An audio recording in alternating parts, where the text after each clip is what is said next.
Hey there, DIY enthusiasts! I'm Alexei and I'm thrilled to have you back on the Woodmoo DIY channel. Today we are diving into the construction of a very simple yet a very useful tool that can save you time and money, self-centering mortising jig.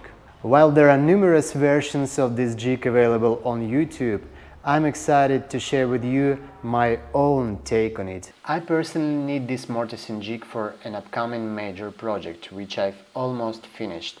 You can expect a video about it very soon on the channel. This jig doesn't require a lot of effort and takes very short amount of time to make it. For making it, you will need the following materials: transparent acrylic glass, a few straight scraps of plywood or any other wood that you have in the hand. I recommend you to use hardwood or plywood as they are more resistant to mechanical impact on them. You'll also need 16 self-taping screws of different lengths and fast glue. The set of tools is also minimal. It is a table saw. If you don't have one, you can use a circular saw, a jigsaw, or even a hand saw. You'll also need screwdriver and of course the rotor itself, with which we will use this tool in the future. The basic idea of this jig is that the base of your rotor moves inside the frame, thereby routing the slot for the dowel. So the first thing we will do is to make the frame itself. Different models of the rotors have different sizes of the base, so start from the sizes you have.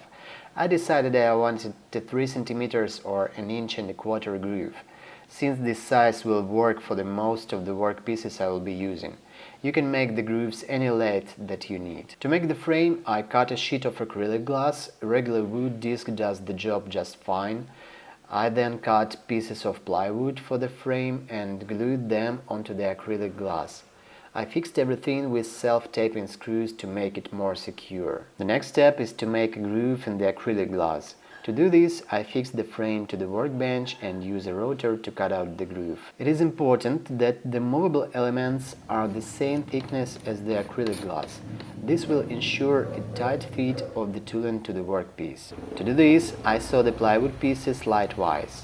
When sewing, you need to be extremely careful and provide a good stop for the workpiece, so that this doesn't happen.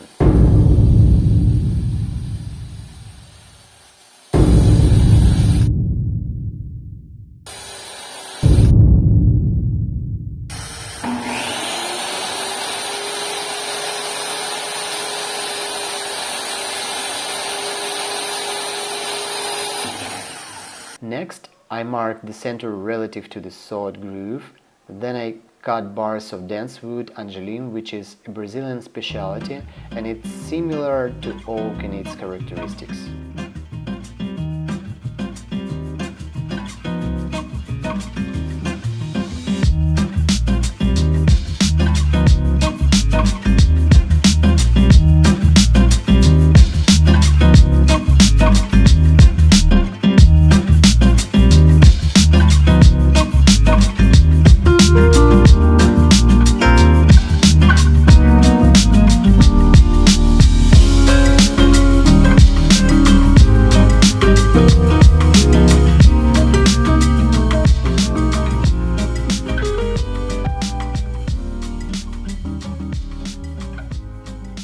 These bars will serve as clamping elements in the jig. I make sure to finish the ends so that I don't cut myself. Now, the final fitting of all parts, drilling holes and assembling.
Final stage, I make the necessary markings, fix on the back side a small piece of acrylic glass on which the workpiece will be leaning, and also cut a groove in it.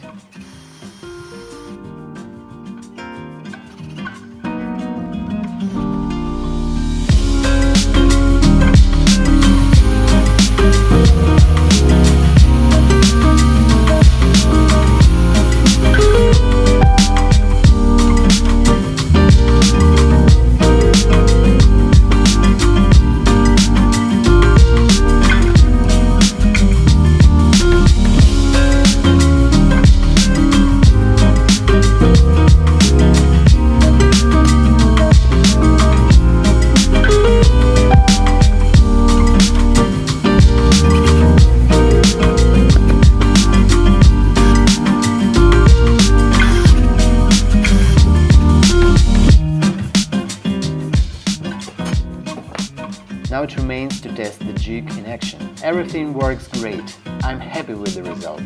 I hope you found this tutorial helpful and that it enhances your woodworking projects. If you have any questions or suggestions, feel free to drop them in the comments below. And don't forget to give this video a thumbs up if you enjoyed it, and subscribe for more woodworking tips and projects. Thank you for watching, and I'll see you in the next one.